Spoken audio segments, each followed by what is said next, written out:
The rain began just after midnight on November 12th, 2023, a relentless downpour that masked the sound of footsteps in the dark. The isolated house, perched on the outskirts of Hollow Creek, Virginia, had always seemed too quiet, but tonight it felt suffocating. As the clock struck 2:15 a.m., a shadow moved across the upstairs hallway, pausing briefly outside the door at the end. Inside, the room was still except for the soft hum of a ceiling fan, its steady rhythm contrasting with the growing unease that filled the air.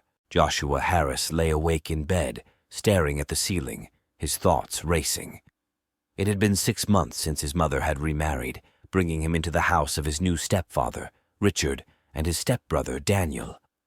From the beginning, something about Daniel had unsettled him, an inexplicable tension that simmered beneath the surface. It wasn't just the forced smiles or the cold, calculated politeness. It was the way Daniel's eyes lingered too long, the way he seemed to know things he shouldn't. Joshua had tried to dismiss it as paranoia, but the feeling only grew stronger with time. He had first noticed the oddities on June 21st, 2023, when he accidentally found an old, worn-out notebook tucked under the loose floorboard in Daniel's room. It was filled with scribbled names, dates, and cryptic notes, some dating back as far as 2007. At first, Joshua thought it was nothing more than a collection of random thoughts. But then he saw his own name, underlined and circled several times.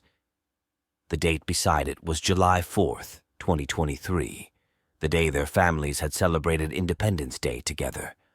A chill ran down his spine as he realized Daniel had been watching him long before they became family. Now, as the minutes ticked by, Joshua couldn't shake the feeling that something was terribly wrong. The house was too quiet, the kind of quiet that preceded a storm. He glanced at the clock. 2:30 a.m. Daniel's door creaked open, the sound barely audible over the rain, but Joshua heard it. He knew Daniel had been out earlier that evening, returning home just before midnight, drenched from the rain and carrying a small, unmarked box.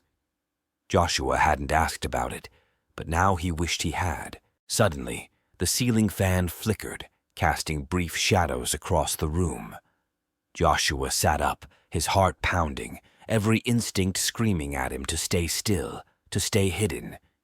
But curiosity got the better of him. Slowly, he rose from the bed and moved to the door, pressing his ear against the wood. The hallway was silent. He hesitated, then quietly turned the knob and stepped out. The house felt different at night, the walls seeming to close in around him. He tiptoed down the hallway, each step echoing louder in his ears. As he approached Daniel's room, the door swung open suddenly, and Joshua froze, his breath catching in his throat. The next moment, Daniel stepped out, locking eyes with him.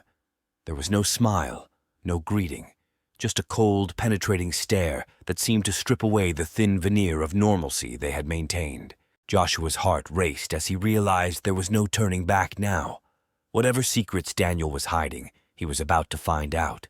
Joshua couldn't shake the unease that settled over him after the encounter outside Daniel's room in the early hours of November 12th, 2023. The tension lingered long after he returned to bed, his mind replaying the look in Daniel's eyes, cold, calculating, and somehow knowing. By 7 a.m., he had given up on sleep entirely, the image of Daniel standing silently in the doorway too vivid to ignore. The house was still quiet, the usual morning sounds muted, as if the walls themselves were holding their breath. At 8:15 a.m., Joshua made his way downstairs to find Richard seated at the kitchen table, reading the paper.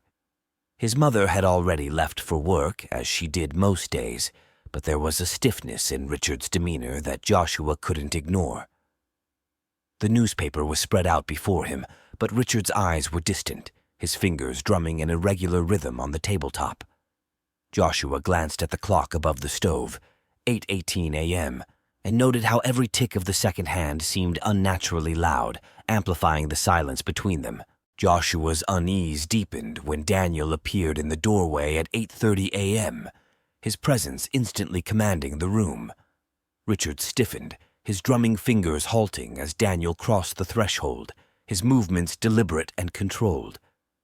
There was something off in the way Daniel's gaze flicked between Joshua and Richard, as if calculating a response to an unspoken question.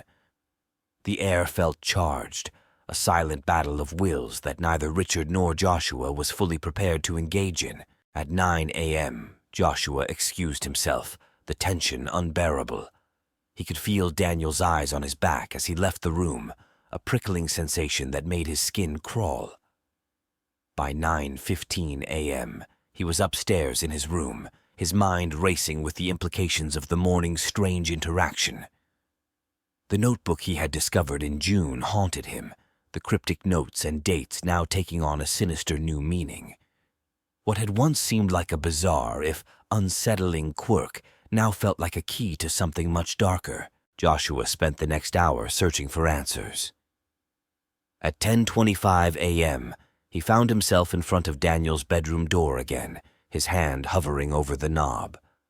The silence from the other side was oppressive, but Joshua's curiosity had grown too strong to resist. He turned the knob and slipped inside, his heart pounding in his chest. The room was as pristine as it had been that morning, everything in its place, but it was the small, unmarked box on the desk that drew his attention once more. Joshua approached it cautiously, his pulse quickening with each step. The weight of the box felt different now, heavier, as if it contained more than just photographs. At 10:30 a.m., he opened it, his breath catching in his throat as he saw the stack of images inside. The first few were innocuous enough, pictures of Daniel at various family gatherings, his expression always the same blank mask. But as Joshua delved deeper into the stack, the photos changed, darkened.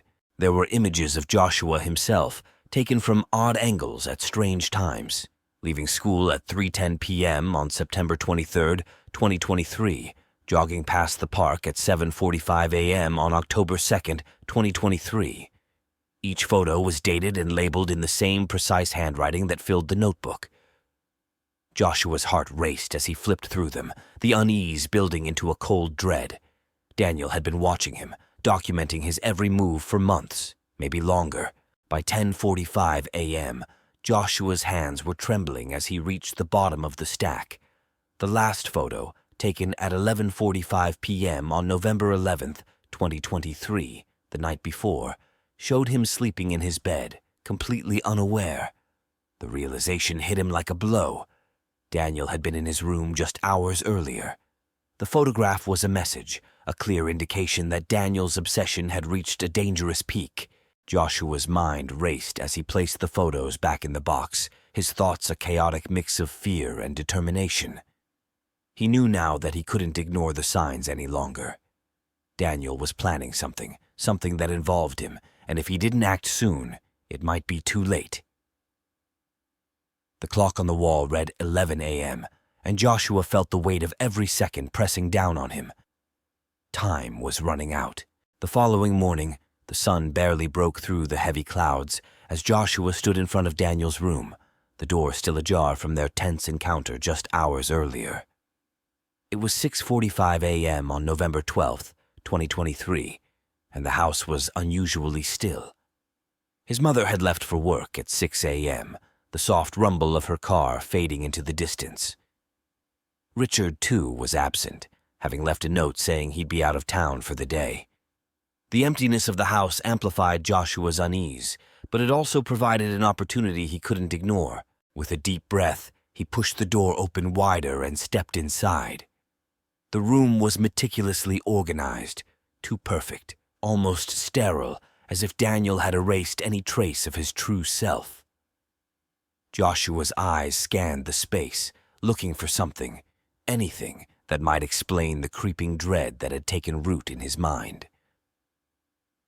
The small, unmarked box Daniel had brought home the previous night caught his attention, sitting on the edge of the desk, partially obscured by a stack of papers. Joshua hesitated, but the memory of the notebook and the cryptic notes propelled him forward. He lifted the box, its weight surprising him. With a quick glance at the door, he opened it. Inside, There was a collection of photographs, carefully arranged and labeled with dates. The first image sent a shiver down his spine.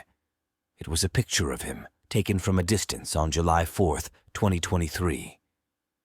He remembered that day vividly, the fireworks reflecting off the lake as they all stood together, pretending to be a happy family. He had no idea he was being watched so closely. As he flipped through the photos, his pulse quickened. The images grew more unsettling with each turn. Shots of him at school, on his morning runs, even through his bedroom window at night. Daniel had been stalking him, documenting his every move. The last photo in the stack was different. It wasn't of Joshua, but of a man he didn't recognize. The man was older, with a stern face, standing in front of an old rundown building. The date scrawled beneath the image was September 19th, 2023. Joshua's hands trembled as he placed the photos back into the box. The man's face lingered in his mind, a nagging familiarity he couldn't place. He needed to know who this man was and why Daniel had a picture of him. The notebook, the one he had found in June, flashed in his mind, and he suddenly remembered the names listed alongside the dates. One name in particular stood out. Martin Caldwell.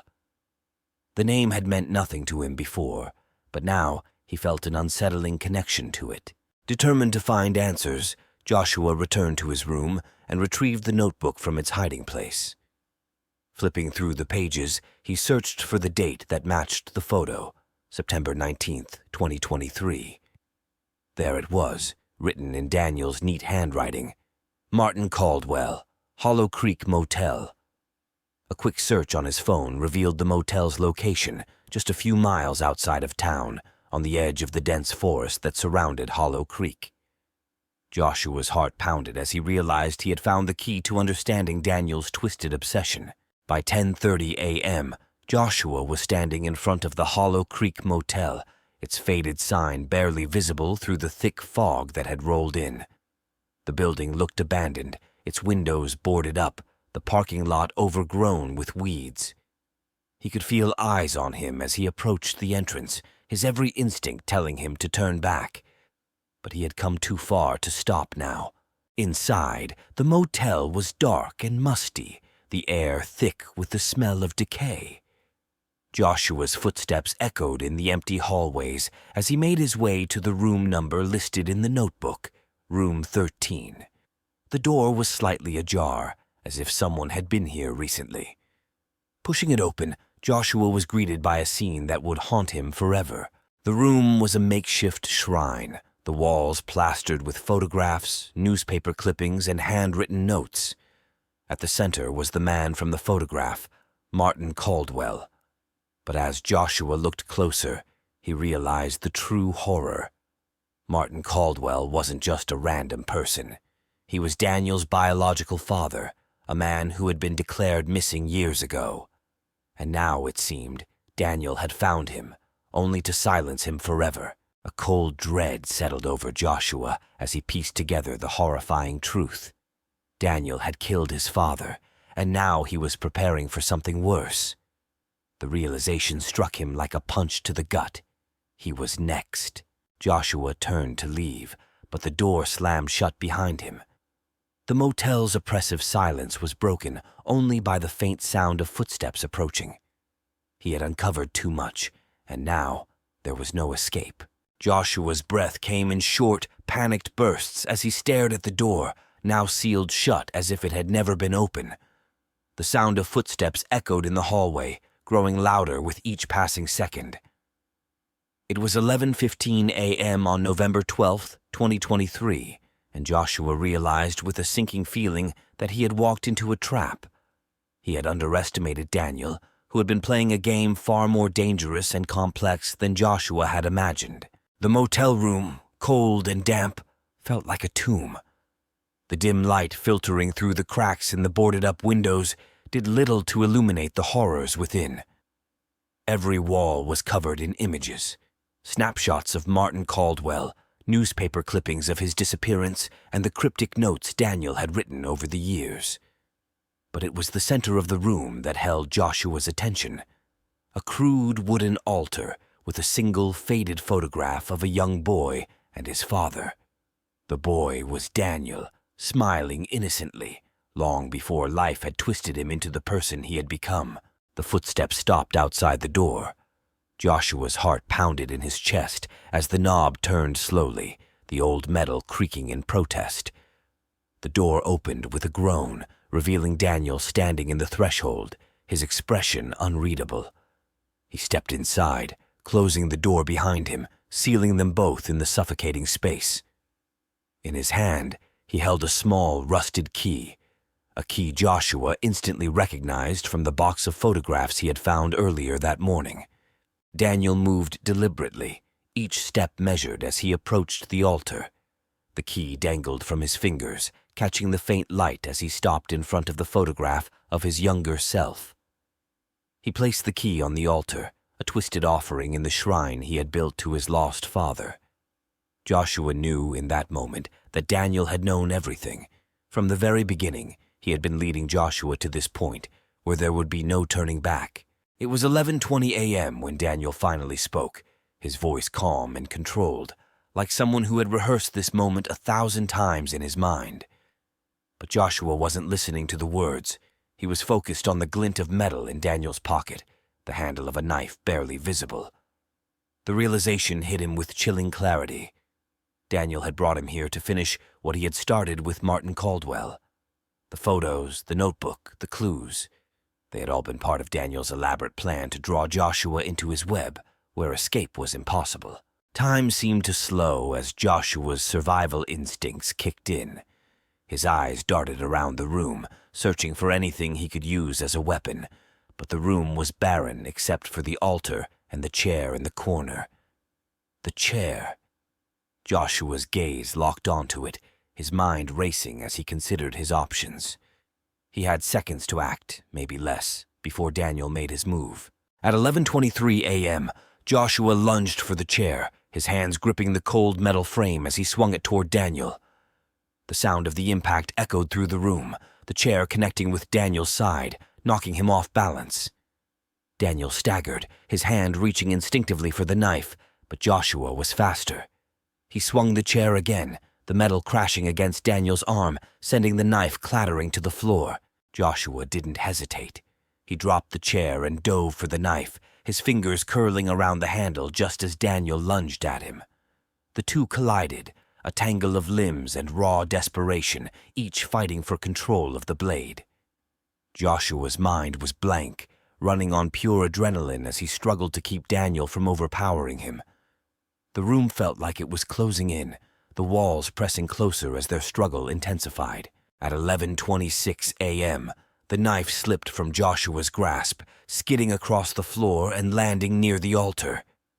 Daniel's eyes flashed with triumph as he pushed Joshua back, sending him crashing into the wall. For a moment, everything went dark as Joshua's head struck the plaster, a burst of pain radiating through his skull.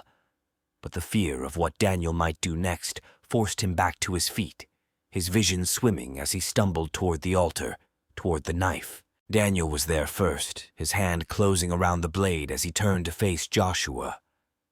There was a madness in his eyes now, a darkness that had been lurking beneath the surface for years. Joshua knew that if he didn't stop him now, he would end up like Martin Caldwell, another victim lost to the twisted legacy of Daniel's hatred. It was 11:28 a.m. when Joshua made his final move. With a burst of strength, he charged at Daniel, his shoulder connecting with Daniel's chest, driving him back against the altar. The knife was trapped between them, its blade pressed against Joshua's side, but he ignored the pain, focusing only on forcing Daniel down. The altar creaked under the pressure, the wood splintering as they struggled. At 11:29 a.m., the altar collapsed, sending both of them crashing to the floor.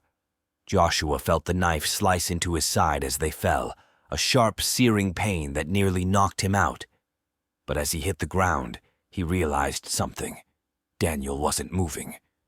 Joshua's eyes darted to the knife, now embedded in Daniel's chest, the life draining from his eyes. Joshua rolled off him, gasping for breath, his hand clutching his bleeding side. He watched as Daniel's eyes glazed over, the last remnants of life fading away. The room was silent now, the fight over, but the cost had been high. Joshua lay there staring at the ceiling, knowing that nothing would ever be the same. The knife had ended it, but the memory of this day would haunt him forever. Joshua's eyes fluttered open to the harsh light of the emergency room, the sterile scent of antiseptic filling his nostrils. It was 2:45 p.m. on November 12th, 2023. The pain in his side was sharp, but dulled by the morphine drip attached to his arm. The events of the morning flooded back in a disjointed blur. The knife, Daniel's lifeless body, the blood pooling around them. He had managed to call 911 just after 11:30 a.m., his voice trembling as he reported the incident. The paramedics had arrived quickly, their faces grim as they assessed the scene. The police had followed, swarming the Hollow Creek Motel by noon, their radios crackling with updates as they cordoned off the area. Joshua had been barely conscious as they lifted him onto the stretcher, the questions they asked him blending into the pain and exhaustion that had taken over his body. He remembered the officer's words just before the ambulance doors closed. "You're lucky to be alive." But as he lay in the hospital bed now, Joshua didn't feel lucky. He felt hollow, like a part of him had died in that motel room along with Daniel. The clock on the wall ticked past 3 p.m. when a nurse entered, her expression kind but distant as she checked his vitals. She informed him that the police would need a statement once he was stable, but Joshua barely registered her words. His thoughts were trapped in the room at the Hollow Creek Motel, replaying the final moments of Daniel's life over and over. The image of Daniel's eyes, once so cold and calculating, now lifeless, haunted him. He had never imagined it would end like this. By 4:15 p.m., Joshua was transferred to a private room where the silence pressed down on him like a weight. The television in the corner droned on, the local news reporting on a tragic incident at a nearby motel. The reporter's voice was emotionless as she described the discovery of a young man's body, the investigation ongoing. Joshua turned away, unable to bear hearing the details that would soon become public knowledge. As the evening shadows lengthened outside the window, Joshua's thoughts turned to his mother and Richard. They had been informed of the incident, but the hospital staff had kept them away until Joshua was stable. The nurse had mentioned that they would arrive by 5 p.m., and Joshua dreaded the moment he would have to explain everything. How could he describe what had happened? How could he make them understand the darkness that had consumed Daniel, or the guilt that now consumed him? At 4:55 p.m., the door to his room opened quietly, and Joshua tensed, expecting his mother. But it was a detective, a somber man in a dark suit holding a notebook. He introduced himself and took a seat by the bed, his gaze steady and probing. He didn't speak immediately, instead letting the silence stretch, as if giving Joshua time to prepare. But Joshua knew there was no way to prepare for what came next. The detective finally asked, "Can you tell me what happened this morning?" The question hung in the air, heavy with implication. Joshua closed his eyes, the memories too fresh, too raw.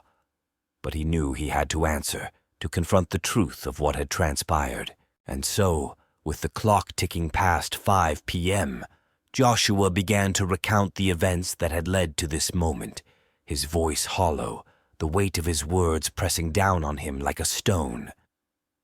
The detective listened, his pen moving steadily across the page as the reality of that day's horrors began to take shape in black and white. Joshua knew that this was only the beginning.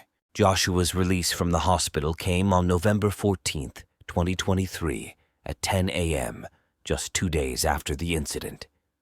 The crisp autumn air felt surreal against his skin as he stepped outside, the world unchanged despite the horrors that had unfolded. His mother waited by the car, her face lined with worry, but there was a distance between them now, an unspoken understanding that things could never return to what they were. By 11:30 a.m., they were back at the house in Hollow Creek, Virginia. The once familiar surroundings felt alien, every shadow harboring a reminder of Daniel and the twisted secrets he had kept. The news had already begun to circulate through the small town, stories of a tragic family incident, speculation about mental illness, and dark, buried truths. Joshua knew the questions would follow him, whispers that would never truly fade. At 2:15 p.m., Joshua stood in front of the mirror in his room, staring at the reflection of a person he barely recognized. The wound on his side throbbed under the bandages, a constant reminder of how close he had come to death. But it was the deeper scars, the ones that wouldn't heal, that haunted him most. Daniel's death had brought an end to one chapter, but the weight of the truth remained, a burden Joshua would carry for the rest of his life. As the day faded into evening, Joshua sat alone in his room, the events of November 12th still replaying in his mind. He knew that the darkness Daniel had carried didn't die with him. It lingered, a shadow over the family and over Joshua's future. And as the clock struck 8 p.m., Joshua realized that the real challenge had only just begun.